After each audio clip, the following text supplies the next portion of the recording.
نبی پاک علیہ السلام نے ہماری توجہ دلائی.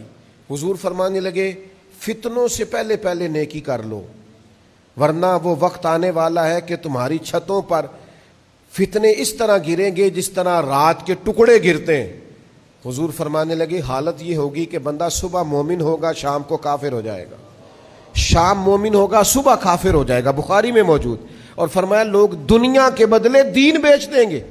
جلدی جلدی نیک اعمال کر لو، وقت کو سمجھ لو، جلدی سے خیر کٹھی کر لو. جوانی ہے تو زیادہ کام کر لو، ہمت ہے تو زیادہ کام کر لو، صحت ہے تو زیادہ کام کر لو، توفیق ہے تو زیادہ کام کر لو، لیکن ٹال مٹول نہ کریں، وقت کو ضائع نہ کریں. آپ کل پرسوں حضرت عمر بن عبدالعزیز رحمۃ اللہ تعالی علیہ کا خادم کہنے لگا حضور آپ کی صحت ٹھیک نہیں، یہ کام کل نہ کر لیں. تو آپ فرمانے لگے بیٹا تیری بات تو ٹھیک ہے، پر جو کام کل کرنے ہیں وہ پھر کب کریں گے؟ آج والے تو کل کر لیں گے، تو جو کل والے ہیں.